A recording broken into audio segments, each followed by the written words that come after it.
was terrible. It started in 2017. My mother passed away, left me the house. It was a will, but it wasn't filed in the court. My sister shredded it, took everything it was worth of any value, took and said the house was just up in the air. So I took over to talk to the bank, took over the payment for the house. The bank said that was fine as long as they got paid. And then in 2022, I think it was, they stopped. They refused to take any more money from me. They said it's not my loan to pay. I have no business paying it. I shouldn't be paying it. It's not my responsibility. And they foreclosed on the loan, but they foreclosed in my name. The loan was in my mother's name. And so right there, that was illegality, I guess you can say. And I fought it through the courts. The judge was totally unfair. He denied my summary judgment. He denied my rights, all my rights. There was one of the motions that the bank's attorney filed. I found 4 discrepancies where they contradicted themselves in the first paragraph. And I brought that up to the judge, and he said, well, that don't matter. Well, how can that not matter? I asked him. He said, don't worry about it. I filed motions, and he denied them without even looking at them. I filed a motion, and he changed the court hearing from what it was supposed to be to a motion hearing, and I forgot what it was supposed to be. I don't have my computer. I'm on my phone because I had to run out. And he said we're not here for a motion. We're here for this. I said, well, sir, I'm not prepared for that. That's why I filed this motion. He said, well, I'm denying your motion anyway. He said, I'm not even going to look at it. I'm denying it. And that's pretty much how the whole court thing went along. And he tried a couple of evictions, which I fought, and one with bankruptcies and stuff like that. But again, it was all done in my name, and the loan was in my mother's name. But she had passed away in 2017. So it was kind of a sticky situation. And then the constable that served me papers happened to be a cousin. So I questioned that as conflict of interest. And the judge says, it don't matter. Anybody can serve anybody papers. I was okay. I always thought that family couldn't serve family or represent family. And I guess the laws changed in this courtroom. I actually one day told the judge he was an ass. And I got the recording that proves that I called him an ass. I called him an idiot. He didn't like me anyway, so I said, what the heck, might as well add more fuel for the fire. He was denying everything I filed. Eventually, on October 7th of last year, 2025, they succeeded in the eviction. They got all my furniture, tens of thousands of dollars worth of antiques that my mother had left behind and my grandmother. And this is where I lived for 9 months. Me and my cat lived in my car for 9 months, fighting with the housing authority because I got a P.O. box in Shrewsbury because it was cheaper to get one just over the bridge in Shrewsbury than it was to get one in Worcester. It was almost half the price. So I got one at the UPS store in Shrewsbury, and the housing authority said, "You don't reside in Worcester. We don't have to help you." I said, "I've lived in Worcester all my life. Here are all my addresses. Here's the eviction papers. Here's the papers stating that they evicted me." And I showed them everything. They claim they scanned it all to the file, and they kept denying me and denying me and denying me. And they kept asking for the same paperwork over and over. Finally, I called the housing authority, and I got a voicemail. So I left a nasty message. I mean, it was nasty.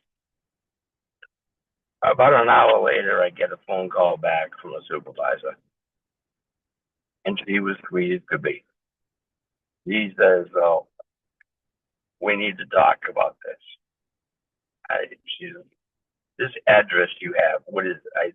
"It is just a mailing address." I cannot live in a 6x6 PO box. That is just where my mail goes. I go there once or twice a week and get my mail. That's it. She says, "Well, where do you live?" I said, "Wherever I park my car." It could be Lincoln Plaza, it could be Greendale, it could be anywhere. She says, "Well, I need an address." I don't have an address. As the courts forced me out of my family's home. And they sold the house. They took all my stuff. That's all I have is my clothes, pretty much. And when I was able to get into a U-Haul before they took the house. So, needless to say, the banks won, and I'm looking into seeing if I can sue the banks, sue their attorneys, and sue the judge, because the judge was unfair. He was pretty much biased because he went for everything the bank said and totally ignored everything I said, and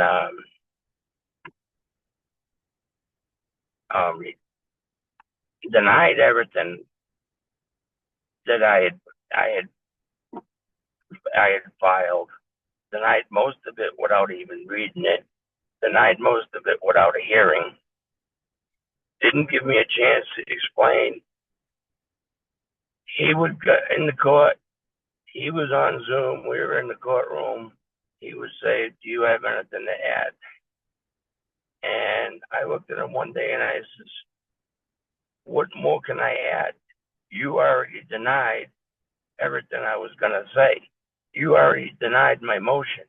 You already denied my rights. What can I say to change your mind?" So now I'm looking into ways I can file lawsuits about all this. And if the bank says I had no business paying that loan, why didn't I get my money back? Why can't I get my money back?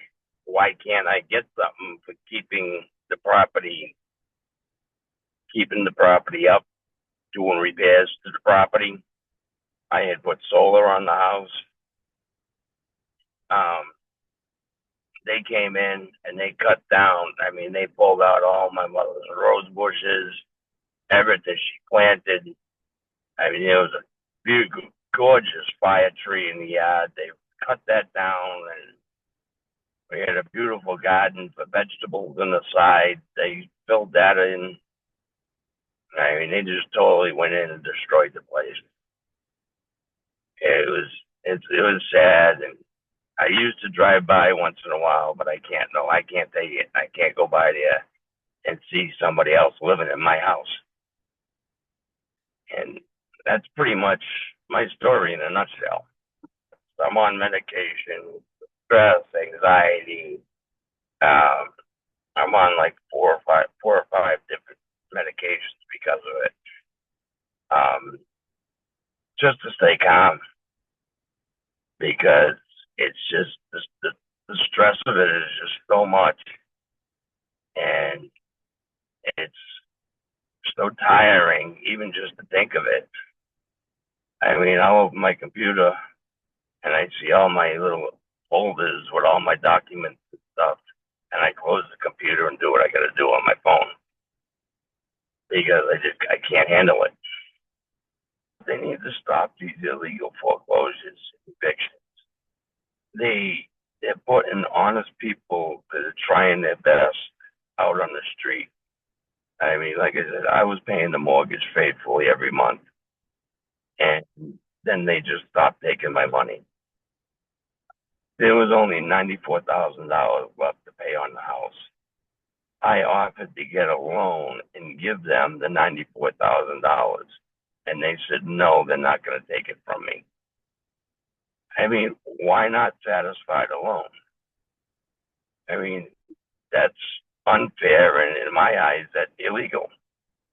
You got somebody trying to pay off their mother's loan who passed away, trying to clear her name too. But instead, they would rather put a foreclosure on my name and an eviction on my name, which screws up my credit.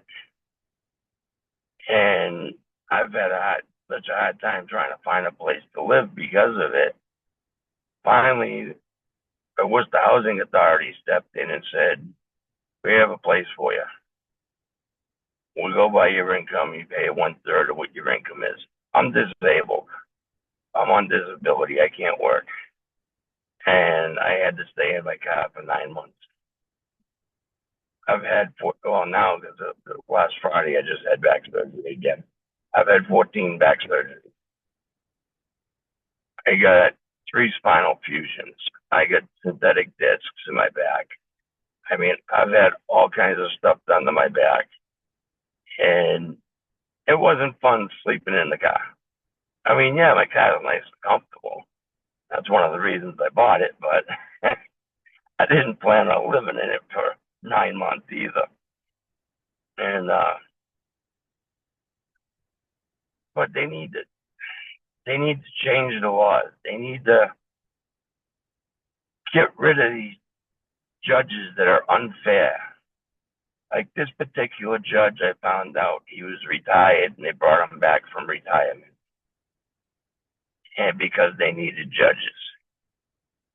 So I don't know if he was kind of on the take or what.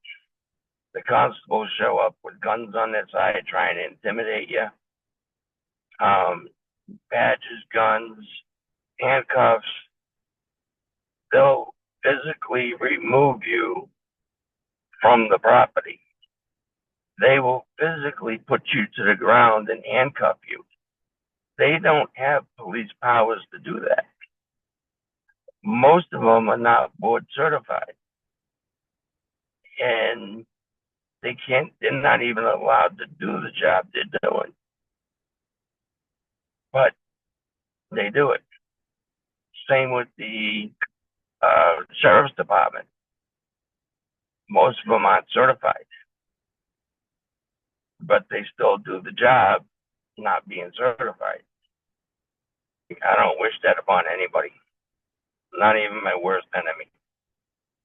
I mean, it's not fair to the people. It's not fair to their families. What they're doing is totally illegal.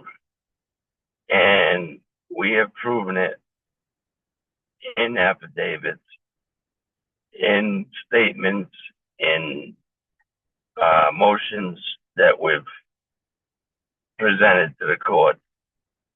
And Judge just shoots it all down and says, that's not true. Don't be concerned. That doesn't concern this case. These stories need to get out there in order to get this fixed. Exactly. It's the only way it's going to get fixed, and nobody wants to do anything about it. Mm-hmm.